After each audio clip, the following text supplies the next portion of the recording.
Les signaux en folie. Vous connaissez tous Toby, c'est le petit tramway de Chicalor. Dans l'équipe du gros contrôleur, il porte le numéro 7.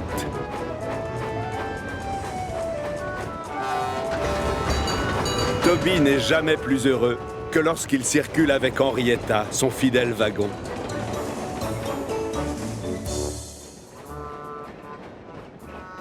Ce jour-là, Toby doit se rendre aux 4 vents, et plus il s'en rapproche, et plus il a peur. Toby, si tu n'accélères pas, on va être en retard.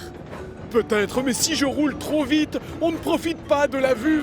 Oh, regarde, une vache. Et là, il y en a une autre. Et encore une.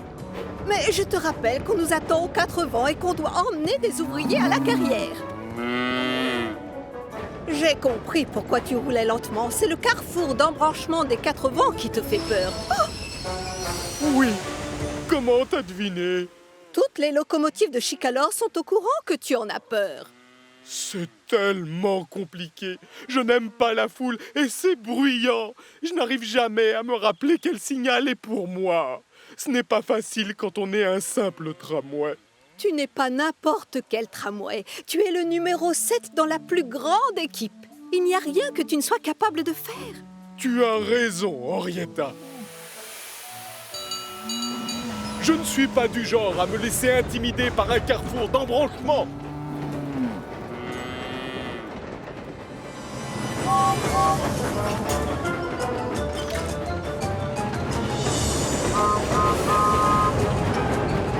Oh, bon sang de voix! Regarde cet endroit infernal! Non, garde ton sang-froid. Observe bien les signaux et quand ça passe au vert, tu traverses. À t'entendre, ça a l'air très facile. Voyons, lequel est le mien? Rappelle-toi, si c'est vert, on roule. Si c'est rouge, on s'arrête.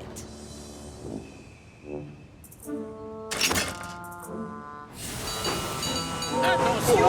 Quel imbécile ce tramway! Oh. Apprends à lire les feux! Désolé, Gordon. Ne t'en fais pas, Toby. On réessaye. Tu vas y arriver. L'un de ces feux doit être pour moi. Toby! Fais attention! Attends que ton signal passe au vert! Désolé, Henri. Tous ces signaux, on ne sait pas lequel est à qui.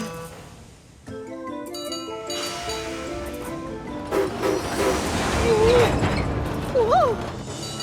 Toute la matinée, Toby enchaîne les tentatives, marche avant, marche arrière. Désolé. Il avance et il recule. Oh. C'est de ma faute. Plus les signaux alternent entre le rouge et le vert, plus Toby est perdu. Il ne sait absolument pas lequel lui est destiné, et ça le perturbe.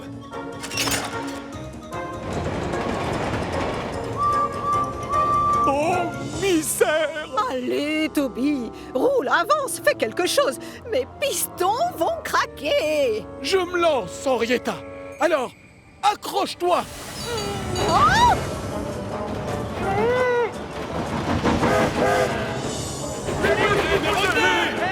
Toby, tu as oublié nos passagers. Tiens, bonjour Toby. Quelle journée magnifique. C'est étrange. Toby me salue toujours. Juste une question. On est en train de se cacher? Pardon? Non. Là, je me repose. Coucou. Si tu joues à cache-cache, tu as perdu. Mais je ne me cache pas. J'ai juste... Oh, je veux compter les briques de ce mur. Où en étais-je? Je ne me souviens plus. 88. 89. Oh, tu as gagné. Oui, je me cachais. C'est à cause du carrefour d'embranchement, j'imagine. Tu es devin ou quoi? Chaque locomotive de Chicalor sait bien que tu détestes le carrefour des 4 vents. Oh, oui, c'est vrai, j'avoue. Tout ce boucan et cette vapeur, ça me met dans un état de panique. Et aussi, il y a beaucoup trop de signaux, de trop nombreuses voix. Je n'arrive jamais à me rappeler laquelle est la mienne. Oh, ça perturbe ma chaudière. Ne t'en fais pas, Toby. C'est simple. Le seul signal dont tu dois te préoccuper, c'est celui qui se trouve juste au-dessus de ta voix. Tu fais ce qu'il te dit et tu ne t'occupes pas du reste. Vraiment? Mais moi, je ne suis qu'un petit tramway et le carrefour des 4 vents, c'est trop énorme. Tu exagères, voyons, tu n'es pas qu'un petit tramway. Tu es le numéro 7 dans une équipe de champions. Et crois-moi, tu peux tout faire si tu l'oses. Je lui ai dit la même chose que toi, tu sais.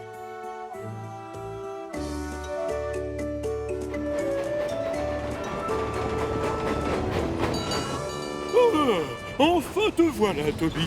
Tu vas devoir te presser, sinon ces hommes vont arriver en retard au travail. Non, ils seront à la carrière dans les temps, monsieur. Vous verrez. C'est parce que je n'ai plus peur du carrefour d'embranchement.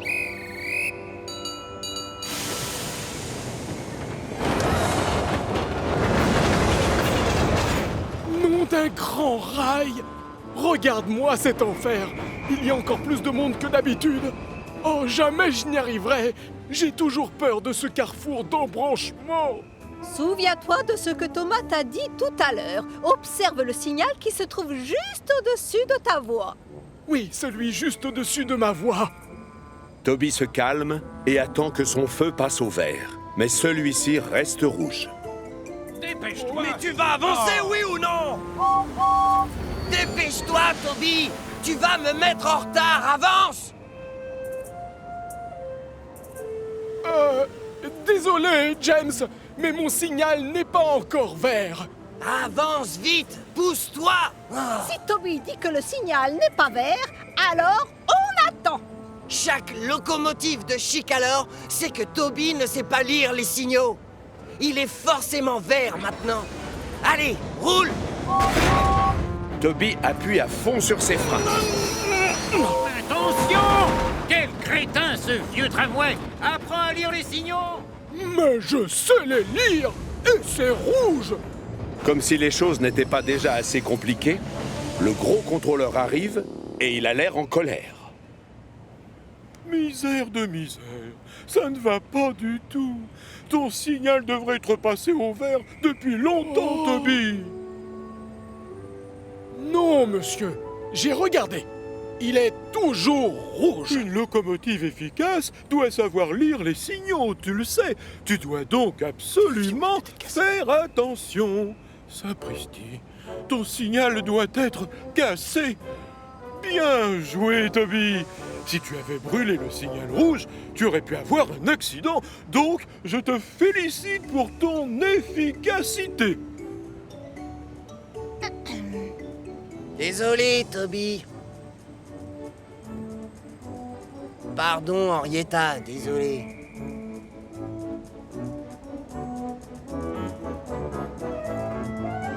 Le gros contrôleur exige que le signal soit réparé sur le champ.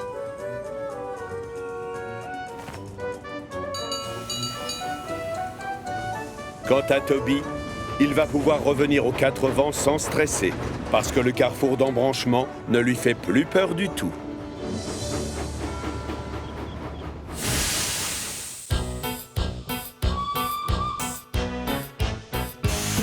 1, 2, 3, 4, 5, 6, 7, 8. Les jolies locomotives, rouge et verte, marron et bleu. Toute l'équipe brille de mille feux. Chacune a son rôle à jouer, toujours partante pour nous aider. Avec Thomas et ses amis, la vie nous sourit.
Une idée lumineuse.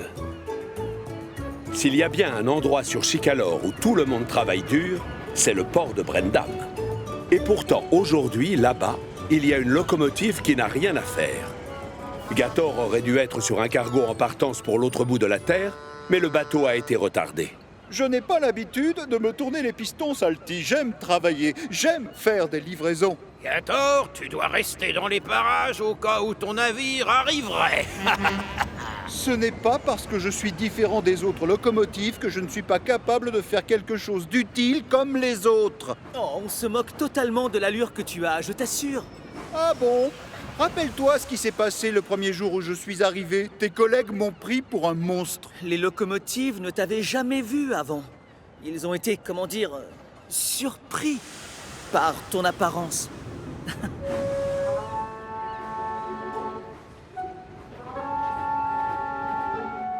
Le soir venu, Gator est toujours en train d'attendre quand le directeur du port vient le voir. Oliver devait venir nous apporter des wagons pour une livraison. Mais il est tombé en panne tout à l'heure sur la ligne de Duck. Ça t'ennuierait d'aller chercher les wagons et de revenir avant 6 heures? Non, pas du tout, monsieur. Génial. Mais que ce soit clair. Je dois être là à 6 heures. D'accord.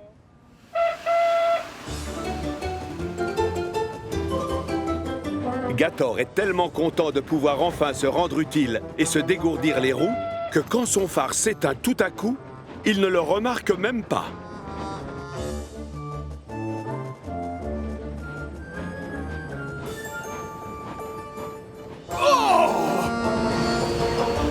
Qui es-tu? Je suis Gator et ce n'est pas la peine de hurler. Je ne suis pas un monstre, regarde. Oui, je vois bien. Seulement, je ne te voyais pas dans le noir. Ton phare est cassé? Mon phare est quoi? Oh, mon phare! Zut!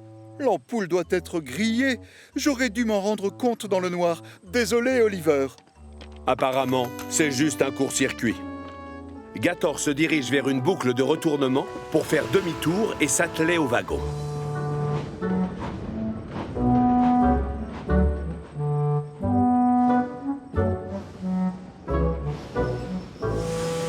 Oh, bonsoir, monsieur Gator, ça va? Moi, je m'appelle Todd, et c'est moi qui serai votre fourgon frat cette nuit. Fantastique! Ravi de te rencontrer.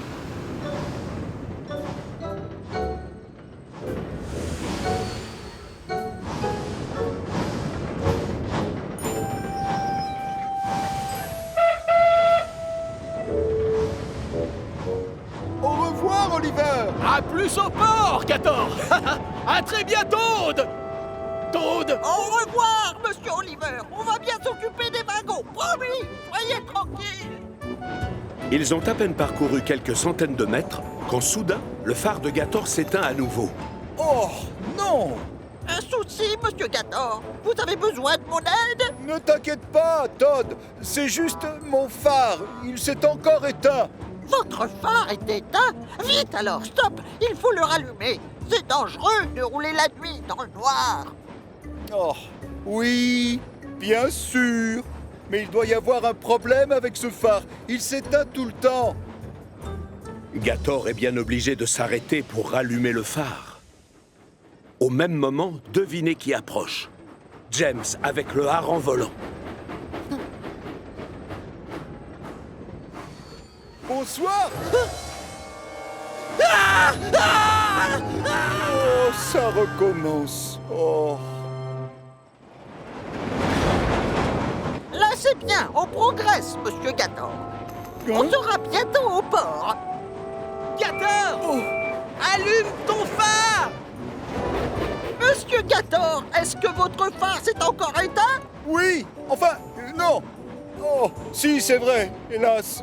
Mais c'est sans importance. Désolé, mais je ne suis pas d'accord, monsieur Gator. C'est très, très important. On doit s'arrêter pour... Je n'ai pas le temps, justement. Je dois être de retour sur le port avant 6 heures. S'il vous plaît, j'insiste pour que l'on s'arrête très vite et que l'on rallume votre phare.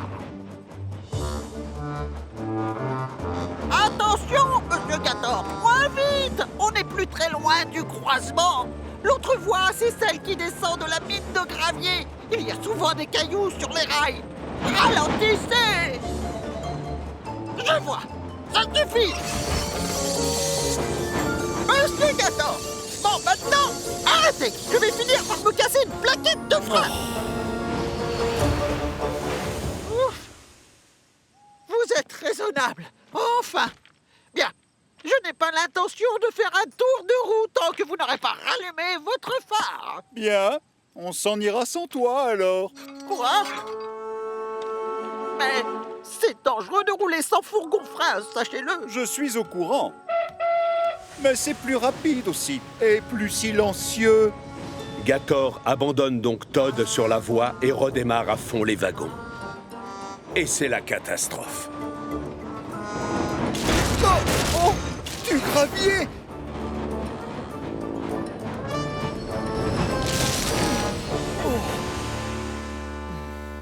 Todd est toujours en train de fulminer quand tout à coup, il entend un moteur.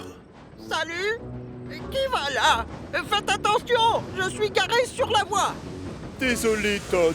Tu avais raison, c'est trop dangereux. Et pardon de t'avoir laissé. Je n'ai fait que mon travail, monsieur Gator. Moi, je voulais simplement me rendre utile, tu comprends? Oui, tout comme moi. Quand une locomotive roule trop vite et prend des risques, il est de mon devoir de lui demander de ralentir. Et surtout si son phare ne fonctionne pas bien. D'autant plus, en effet. Je n'arrive plus du tout à le rallumer. Alors, je pense que l'on va rester coincé ici jusqu'au matin. Oh, peut-être que je ne suis pas aussi utile ni efficace que je le croyais finalement. Une idée géniale fuse alors dans la cabine de Todd. Monsieur Gator, moi j'ai 2 lanternes. Et alors? Bah c'est simple, si je vous prête une de mes lanternes, vous pourrez voir les rails et signaler votre présence aux autres locomotives. Aussitôt dit, aussitôt fait. Le conducteur a juste remplacé l'ampoule rouge par une blanche. Gator peut donc rouler jusqu'au port en toute sécurité. Pour le plus grand bonheur du fourgon-frein. Beau travail, Gator. Tu arrives pile à l'heure. J'avoue que je me suis inquiété pendant un temps. J'ai eu quelques problèmes avec mon phare, monsieur. Il fonctionne bien pourtant, à ce que je vois. Cette lampe n'est pas à moi, elle appartient à Todd.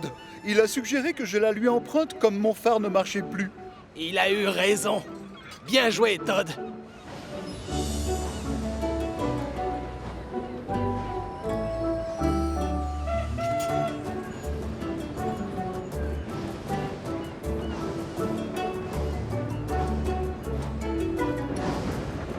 Je vais être triste quand le cargo va venir vous chercher, monsieur Gator. Oh, je ne vais pas m'absenter très longtemps.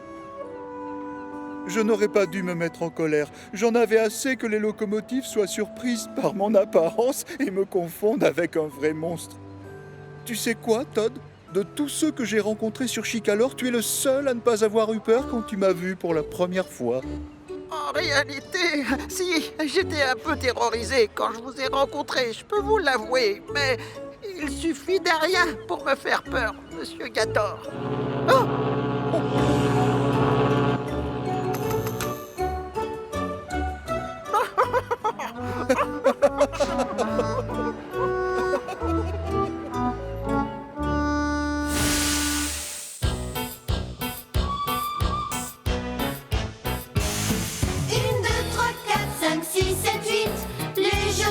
Locomotive, rouge et verte, marron et bleu, toute l'équipe brille de mille feux.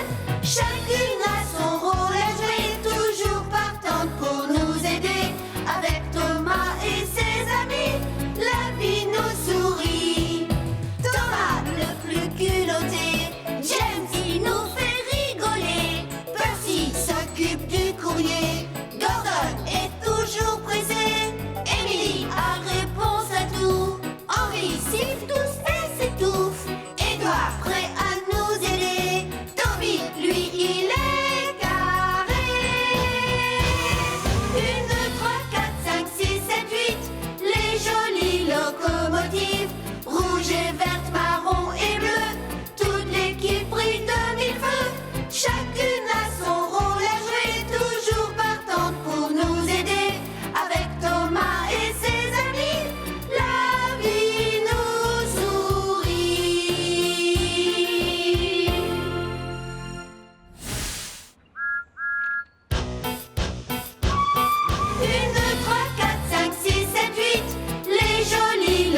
raccourci pour Thomas. Ce jour-là, le soleil brille au-dessus de la petite île de Chicalor. Thomas est tranquillement en train de travailler en compagnie d'Annie et de Clarabelle, quand soudain, il croise Bertie qui roule sur la route d'à côté. Salut les escargots! Ignore-le, Thomas. Il adore se moquer de nous. Mais vous n'êtes pas des escargots. Vous filez aussi vite que le vent. Oh, ce n'est pas de nous qu'il parlait.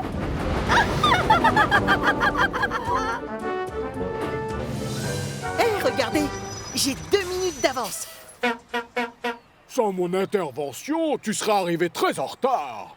Là, tu es injuste. Avec moi, les voyageurs arrivent toujours à la gare à l'heure prévue. Oh, reconnais qu'en ce moment, tu te la coules douce. Ces derniers temps, j'arrive souvent au passage à niveau avant toi. Arrête de dire que je suis lent. On fait la course, je parie que je vais gagner.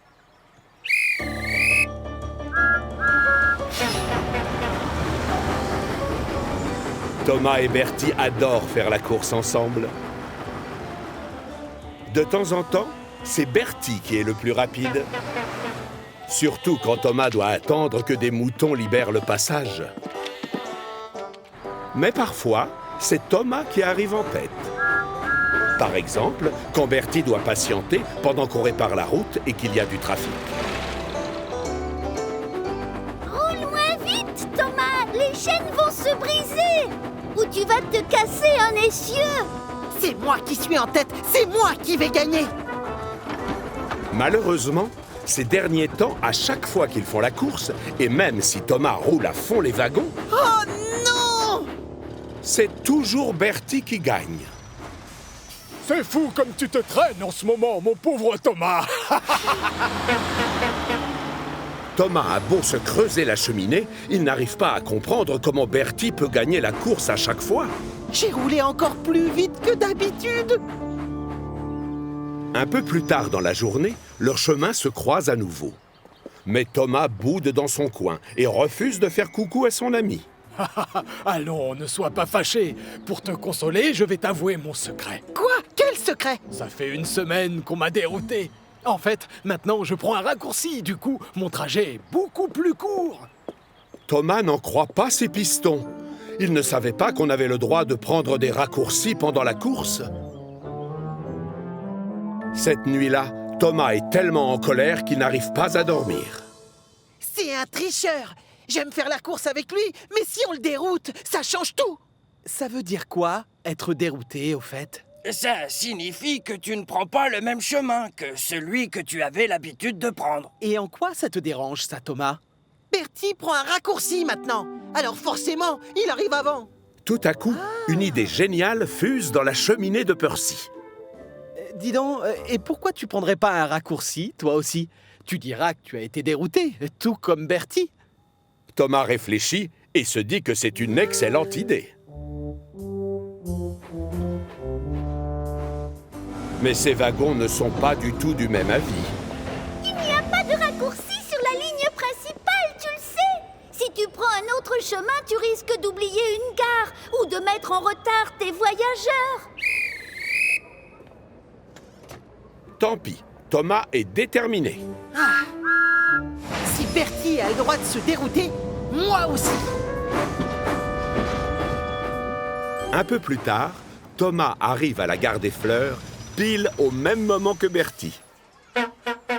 Certains passagers descendent du train et d'autres montent encore plus nombreux. Mais dès que les portes des wagons se referment, Thomas redémarre à toute vapeur. Au revoir, Bertie. À très bientôt, Thomas. Cette fois-ci, pas question de perdre la course. Si Bertie a le droit de se dérouter, moi aussi. Thomas s'approche d'un croisement où les rails partent vers la gauche. Peut-être que c'est un raccourci. Non, pas de chance. C'est juste une voie de garage pour les locomotives qui veulent se reposer. Et le revoilà sur la ligne principale. Quelques mètres plus loin, Thomas tombe sur une autre voie qui s'écarte sur la gauche. Peut-être que c'est un raccourci.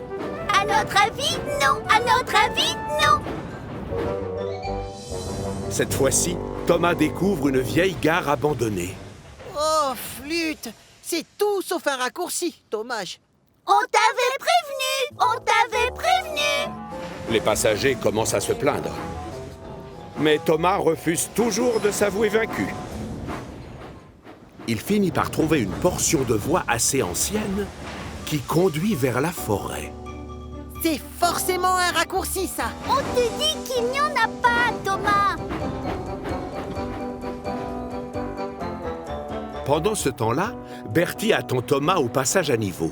D'habitude, il met moins de temps, c'est étrange.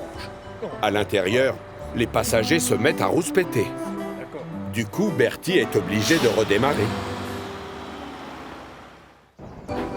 Thomas, lui, avance tant bien que mal à travers la végétation. Derrière, Annie et Clarabelle font la tête. Thomas, s'il te plaît! Tu nous emmènes où déjà? Tout va bien. Ce raccourci doit bien déboucher quelque part. On va vite sortir de cette forêt et ensuite... Thomas percute un butoir qui était caché par des branches et c'est la catastrophe. Oh non! Je ne peux pas reculer. Je suis coincé. Les passagers sont tous très mécontents. Ils comprennent qu'ils n'arriveront jamais à la gare à l'heure prévue. Alors forcément, Thomas se sent coupable. Devinez qui klaxonne. Eh oui, c'est Bertie. Salut Thomas! À quoi tu joues, je peux savoir? Oh, j'ai simplement essayé de trouver un raccourci, mais j'ai juste réussi à dérailler. À cause de moi, mes passagers vont être en retard. Oh, misère! Mais si ça peut te rendre service, je veux bien m'occuper d'eux. Finalement, les passagers de Thomas trouvent que c'est un excellent arrangement. Mais la locomotive se sent toujours ridicule avec ses roues dans le vide. Et c'est seulement en fin de journée qu'Harvey intervient. D'abord pour déplacer Annie et Clarabelle, et ensuite pour soulever Thomas et le remettre d'aplomb sur les rails.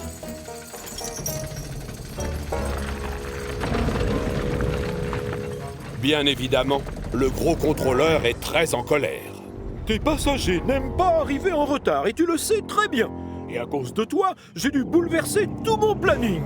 C'est regrettable et j'en suis désolée. En fait, je voulais trouver un raccourci.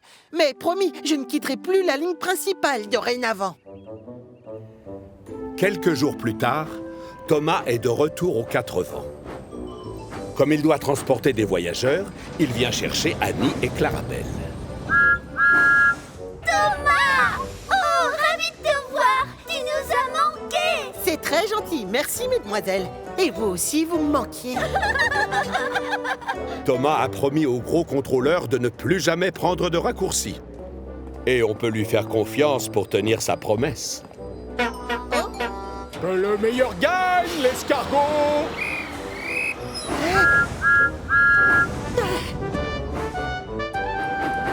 Mais pour autant, ça ne l'empêche pas de faire la course avec Bertie. Et parfois...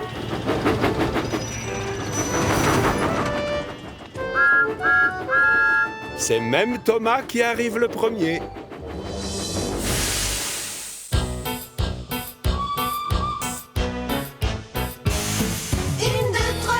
5, 6, 7, 8, les jolies locomotives, rouge et verte, marron et bleu, toute l'équipe brille de mille feux, chacune a son rôle à jouer, toujours partante pour nous aider, avec Thomas et ses amis, la vie nous sourit. Thomas le plus culotté, James qui nous fait rigoler, Percy s'occupe du courrier, Gordon est toujours pressé, Emily a réponse à tout, Henri siffle tous et s'étouffe, Édouard prêt à nous aider, Toby lui il est carré. 1, 2, 3, 4, 5, 6, 7, 8, les jolies locomotives, rouge et vert.